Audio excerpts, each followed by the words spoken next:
Police मुख्यालय के इस सभागार में आप सभी का स्वागत है।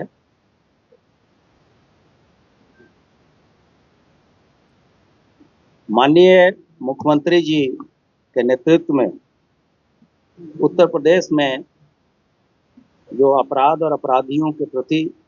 जीरो टॉलरेंस तथा उत्तर प्रदेश को आतंकी एवं राष्ट्र विरोधी तत्वों से अवमुक्त करने की नीति के अनुपालन में उत्तर प्रदेश पुलिस तथा इसके विशेष बल जैसे एसटीएफ तथा एटीएस लगातार कार्य कर रही है। आप सभी अवगत हैं कि महाकुंभ के आयोजन के पहले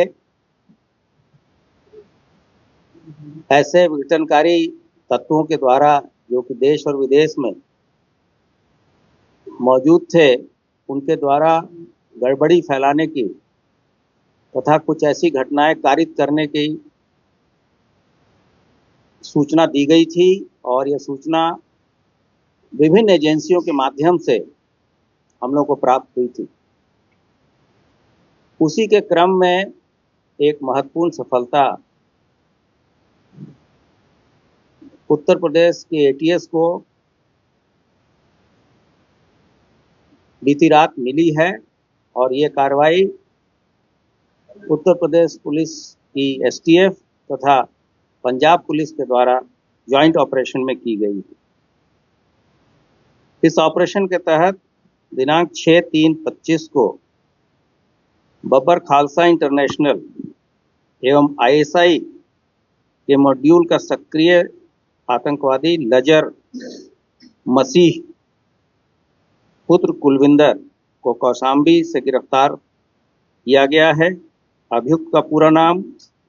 लजर मसीह पुत्र कुलविंदर निवासी ग्राम कुरलिया थाना रामदास अमृतसर पंजाब है। जो बरामदगी हुई है उसमें 3 सक्रिय हैंड ग्रेनेड, 2 अदद सक्रिय डेटोनेटर, एक विदेशी पिस्टल जो कि यूएसएसआर की बनी हुई है, 13 7.62 विदेशी जिंदा कारतूस, 2 जिलेटिन रॉड, एक सैमसंग M14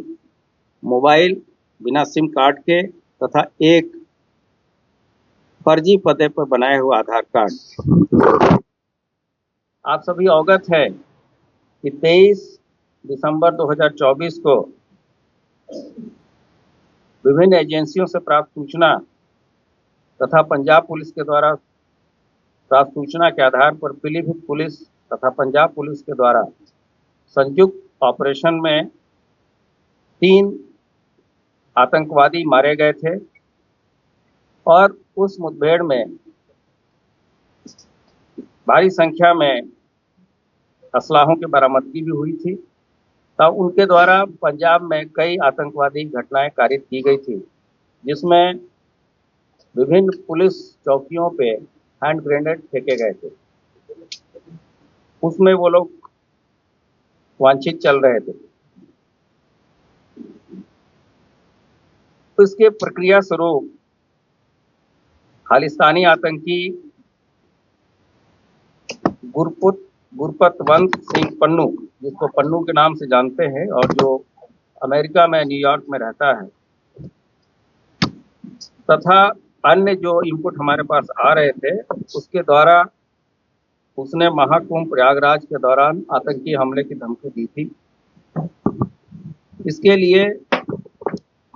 हमारी जो विशेष यूनिटें हैं तथा केंद्रीय बल को भी सतर्क किया गया था तथा इस तरह के जो भी अलर्ट्स आते थे समय समय पे आप लोगों के द्वारा भी जब क्वेरी होती थी तो हम लोग बताते थे कि हम लोग पूरी तरीके से इस पर काम कर रहे हैं और हमारी टीमें लगातार सतर्क थी। इस पर्टिकुलर ऑपरेशन के लिए हम लोगों ने एसटीएफ के जो अपर पुलिस अधीक्षक हैं लाल प्रताप सिंह और उनकी टीम को पंजाब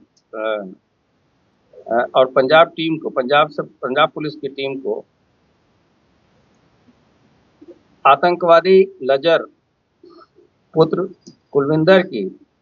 मौजूदगी की सूचना प्राप्त हुई और ये भी चीजें प्राप्त हुई कि इसने फर्जी अभिलेखों के आधार पे गाजियाबाद में से एक आधार कार्ड बनवाया है और इस आधार कार्ड के माध्यम से वो फर्जी पासपोर्ट के लिए भी उसने अप्लाई किया और इसके पास कुछ ऐसे गोला बारूद हैं जिसके द्वारा यह महाकुंभ के दौरान कोई विध्वंसकारी घटना कर सकता। पंजाब पुलिस के अनुसार जो सूचना मिली थी उसके अनुसार ये खूंखार आतंकवादी आईएसआई के साथ लगातार संपर्क में था और पंजाब में बैठे हुए उसके हैंडलर तथा अन्य अपने साथियों के माध्यम से वो ड्रोन के माध्यम से गोला बारूद और असलाह पाकिस्तान बॉर्डर से इंडिया में लाता था और जिसका फर्दर डिस्ट्रीब्यूशन वो अपने साथियों के साथ और अन्य लोगों को पंजाब प्रांत में करता था। इस सूचना के बाद से उसकी फोटोग्राफ प्राप्त की गई और हमारी टीम पंजाब पुलिस के साथ लगी और इस दौरान हम लोग इस तरह से पूरी तरह सतर्क थे कि अगर कोई एक्टिव ऑपरेशन हो बनवाया है और इस आधार कार्ड के माध्यम से वो फर्जी पासपोर्ट के लिए भी उसने अप्लाई किया और इसके पास कुछ ऐसे गोला बारूद हैं जिसके द्वारा यह महाकुंभ के दौरान कोई विध्वंसकारी घटना कर सकता। पंजाब पुलिस के अनुसार जो सूचना मिली थी उसके अनुसार ये खूंखार आतंकवादी आईएसआई के साथ लगातार संपर्क में था और पंजाब में बैठे हुए उसके हैंडलर तथा अन्य अपने साथियों के माध्यम से वो ड्रोन के माध्यम से गोला बारूद और असलाह पाकिस्तान बॉर्डर से इंडिया में लाता था और जिसका फर्दर डिस्ट्रीब्यूशन वो अपने साथियों के साथ और अन्य लोगों को पंजाब प्रांत में करता था। इस सूचना के बाद से उसकी फोटोग्राफ प्राप्त की गई और हमारी टीम पंजाब पुलिस के साथ लगी और इस दौरान हम लोग इस तरह से पूरी तरह सतर्क थे कि अगर कोई एक्टिव ऑपरेशन होगा तो इसको कैसे हम लोग अस्पताल इत्यादि ले जाने की व्यवस्था करें। बीती रात लगभग 3:15 पे थाना क्षेत्र पोखराज से इसे जो चीज़ें रिकवर हुई थी उसके साथ हम लोगों ने गिरफ्तारी की है। जो तत्काल इससे पूछताछ अभी तक हुई है उससे जो तथ्य प्रकाश में आए हैं वो ये है कि पाकिस्तान में बैठे 3 आईएसआई एजेंटों के संपर्क में यह व्यक्ति था। ये आर्म्स और हीरोइन की तस्करी के मामले में जेल गया था और जेल के अंदर गैंगवार के दौरान इसे चोट लगी थी और उसी क्रम में इसका इलाज गुरु नानक देव हॉस्पिटल अमृतसर में चल रहा था। उस दौरान ये पुलिस हिरासत से और जुडिशियल कस्टडी से 24/9/2024 को यह फरार हो गया था। फरार होने के बाद से 23/10/2024 को बब्बर खालसा इंटरनेशनल के जर्मन बेस्ड मॉड्यूल का हेड जो स्वर्ण सिंह उर्फ जीवन फौजी के कहने पे इसने बटाला पंजाब में फिरौती हेतु एक व्यक्ति की गोली मारी थी और उसके उपरांत ये सोनीपत, दिल्ली आदि स्थानों पर छिप के रह रहा था। पीलीभीत इनकाउंटर में मारे गए आतंकी वीरेंद्र सिंह उर्फ रवि, जो कि गुरदासपुर का रहने वाला था, उससे भी लजर की कई बार वार्ता हो चुकी थी। तो यह स्पष्ट है कि जो पीलीभीत में लोग मारे गए थे, उनको भी इसके द्वारा असलाह तथा हैंड ग्रेनेड, जिसका उपयोग उन्होंने विभिन्न पंजाब में जो घटनाएं उन लोगों ने तारीफ की थी, उसमें जो गोला बारूद मुहैया कराया गया था, वो इसी के द्वारा और इसके साथियों के द्वारा मुहैया कराया गया। इसके अलावा मुक्तसर जेल में जब ये बंद था, तो वहाँ भी इसकी पहचान अन्य कैदियों से हुई, जो कि पाकिस्तान बेस्ड आईएसआई एजेंट के टच में थे। ये भी बात संज्ञान में आई कि इनके और इनके साथियों के द्वारा पंजाब बॉर्डर से ड्रोन के माध्यम से विदेशी असलहे, ग्रेनेड तथा मादक पदार्थ जैसे कि हीरोइन आदि का ये सप्लाई प्राप्त की जाती थी। इसमें अभी जो है इस चीज़ों को पंजाब पुलिस के साथ शेयर करके आगे की बेचना भी देखी जाएगी। इसमें यह भी बताना उचित होगा कि जब अतीक अंसारी को उत्तर प्रदेश लाने की बात हुई थी, तो उसके पूछताछ में ये बात भी प्रकाश में आई थी, और जब ये बात बताई गई थी तो उस समय कुछ लोगों ने इस चीज़ पर प्रश्न उठाया था। तो पाकिस्तान की तरफ से बॉर्डर से शस्त्र और मादक पदार्थ इत्यादि आते हैं, ये चीज़ें पूरी तरीके से हम लोगों की व्यवस्था से पहले भी प्रमाणित थी, और आज भी जो पूछताछ हुई है उससे पूरी तरीके से प्रमाणित हो गई है। ये भी चीज़ प्रकाश में आई है कि घटना तारीख, यहाँ कोई बड़ी घटना तारीख करने के बाद से पासपोर्ट बन जाने से इसको पुर्तगाल जाने की इसकी प्लानिंग थी।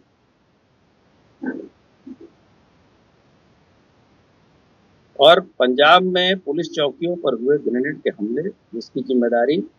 बब्बर खालसा इंटरनेशनल के जीवन फौजी उर्फ स्वर्ण सिंह ने ली थी, उन सभी घटनाओं में लजर या उसके साथियों द्वारा ही हैंड ग्रेनेड उपलब्ध कराए गए थे। हैंड ग्रेनेड और रिकवरी की चीज़ें हैं, उसके फोटोग्राफ अभी हम लोग आपको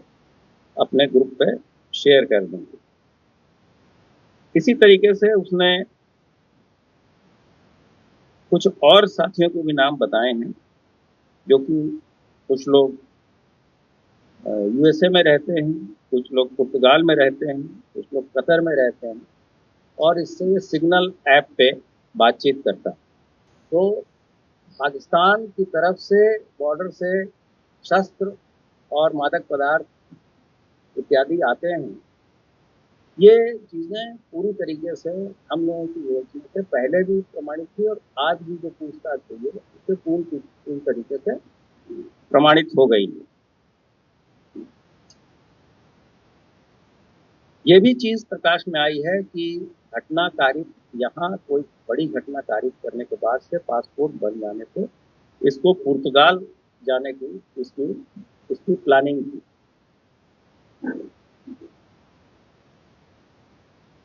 और पंजाब में पुलिस चौकियों पर हुए ग्रेनेड के हमले, जिसकी जिम्मेदारी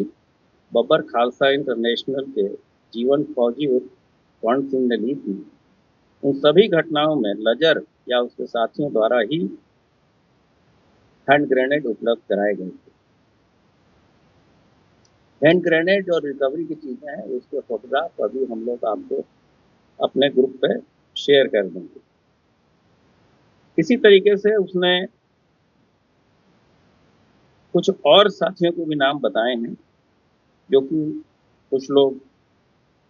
यूएसए में रहते हैं, कुछ लोग पुर्तगाल में रहते हैं, कुछ लोग कतर में रहते हैं, और इससे ये सिग्नल ऐप पे बातचीत करता है। जैसा कि मैंने बताया कि इसकी प्लानिंग घटना के बाद पुर्तगाल जाने की थी, लेकिन महाकुंभ के दौरान जो चेकिंग और पुलिस की मुस्तैदी वहाँ थी, इसके कारण ये वहाँ कोई घटना कारित करने में सफल नहीं हो पाया, और इस दौरान वो कौशाम्बी, लखनऊ तथा कानपुर में जगह जगह बदल के इस दौरान ठहरा है। ये उसका कहना है। इन चीज़ों को हम आगे भी वेरीफाई करेंगे कि ये कहाँ कहाँ रहा है इस दौरान और किसके के संपर्क में रहा। अभियुक्त के पास से जो प्राप्त मोबाइल फोन है, उसमें भी काफ़ी महत्वपूर्ण जानकारियाँ, जिसकी साइबर एनालिसिस और डाटा एनालिसिस के बाद से हम लोग अग्रिम कार्रवाई करेंगे। इसकी आपराधिक इतिहास के बारे में पूरा विवरण हम लोगों ने दिया है। आगे हम लोगों के द्वारा तथा पंजाब पुलिस के द्वारा अग्रिम कार्रवाई, जैसे कि पुलिस रिमांड इत्यादि की कार्रवाई अमल में लाई जाए। अब इस संबंध में अगर कोई आप लोगों की प्रश्न हो तो एक दो। जब कुंभ के दौरान ही ये सूचना आई थी और आप लोग के द्वारा भी इस चीज़ों को प्रचारित किया गया था, और जैसे कि मैंने अपने पहले भी विभिन्न प्रेस कॉन्फ्रेंस में मैं कह रहा था कि हमारी विशेष यूनिट तथा केंद्रीय एजेंसियों के साथ हमारा बहुत अच्छा समन्वय है और हम लोग लगातार इस पर कार्य कर रहे हैं, और हम लोग के प्रयास से वहाँ उपस्थित करीब 50,000 पुलिस बल और अर्धसैनिक बलों की सक्रियता से कोई बड़ी इस तरह की कोई आतंकवादी घटनाएं नहीं होने दी गई, जिसके बारे में उसने खुद पूछताछ से बताया कि वहाँ इतनी सक्रियता थी कि हम वहाँ इस कार्य को करने में सफल नहीं हो पाए। और ये दर्शाता है कि जो व्यवस्थाएं शासन और प्रशासन और माननीय मुख्यमंत्री जी के नेतृत्व में कराई गई थी, उसके काफ़ी अच्छे और सफल तरीके।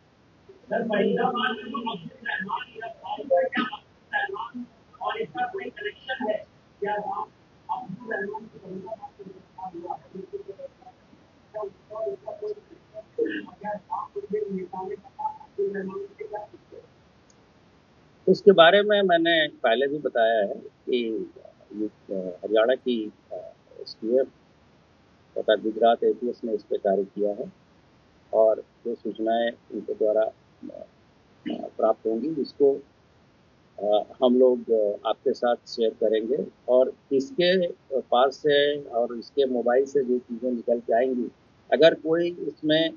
आपस में इसका संबंध होगा तो हम आपसे अवश्य शेयर करेंगे। अभी तक के हिसाब से ये अभी तक जो हमारे पास सूचना है उसके हिसाब से ये कह सकते हैं कि महाकुंभ के दौरान गड़बड़ी करने आई।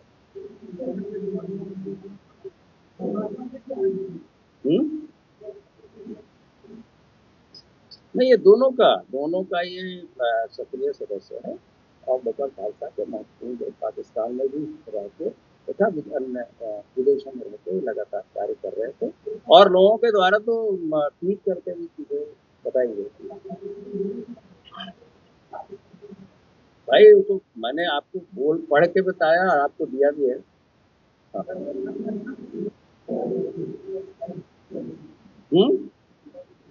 नहीं नहीं, इस तरह के स्लीपर सेल होते हैं, जैसे चीजें और प्रकाश में आएंगी हम उस पर कार्रवाई करेंगे।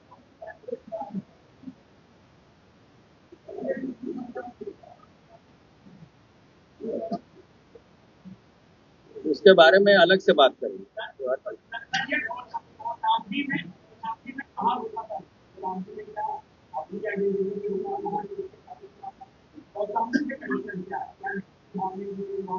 नहीं नहीं,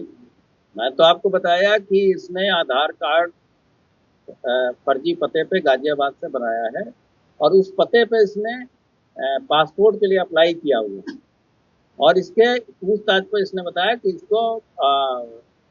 पुर्तगाल जाने की घटना कारित करने के बाद पुर्तगाल जाने की प्लानिंग थी, जिसमें घटना करने में वो सफल नहीं हुआ। जब मैंने बताया कि कौशाम्बी, कानपुर, और जब कोई टारगेट मूव करता है तो अब हमारी सक्रियता से वो जहां भी पकड़ लिया जाए, हो सकता था कि वो कानपुर भी पकड़ा जा सकता था, लखनऊ भी पकड़ा जा सकता था।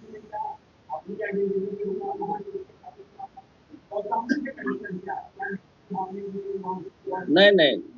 मैं तो आपको बताया कि इसने आधार कार्ड फर्जी पते पे गाजियाबाद से बनाया है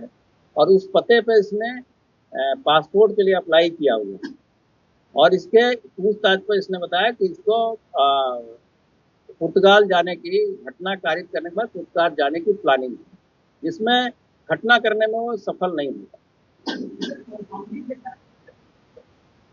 जब मैंने बताया कि कौशाम्बी, कानपुर, और जब कोई टारगेट मूव करता है तो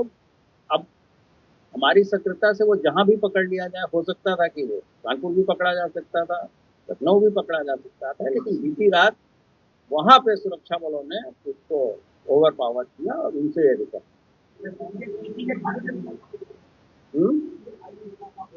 नहीं, ये चीजें अभी जो चीजें बताने लायक है मैं आपको बता रहा हूँ। गाजियाबाद को उस फर्जी आधार कार्ड, जो आधार कार्ड है उसी पते पे, वो फर्जी पता है लेकिन उसी पते के आधार पर उसमें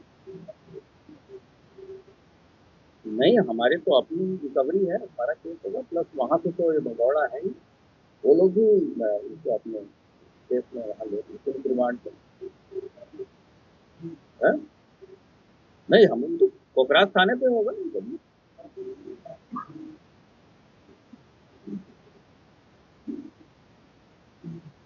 अब ये चीजें अभी जब तक पुख्ता प्रमाण न मिल जाए इसके बारे में संभावनाओं के बारे में तो मैं नहीं कह सकता, लेकिन जो चीजें उसने पूछताछ में बताई हैं और जो चीजें रिकवरी हुई, अभी तो अकेले ही पकड़ा गया है। अगर उसके साथ होते तो हम लोग भी बताते आपको।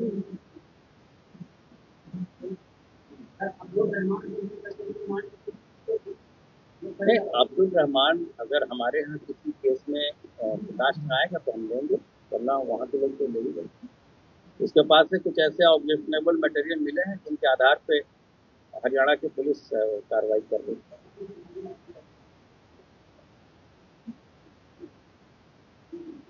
भाई अतीक अहमद की बात की थी मैंने, आप दो नाम मत जोड़ो भाई।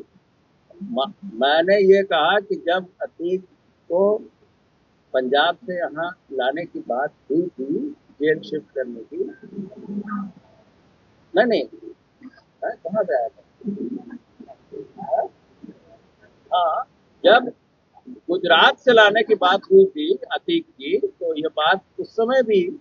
उसके लाने के बारे में केस डायरी में ये बातें जब लिखी गई थी,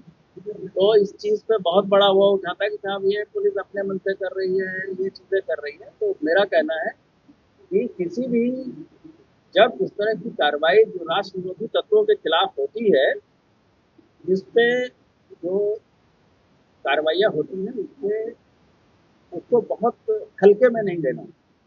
वो बातें अब प्रूव हो रही हैं कि इसके पुख्ता प्रमाण हैं कि पंजाब की तरफ से गोला बारूद और शस्त्र और मादक पदार्थ समय समय पे यहाँ लाए गए।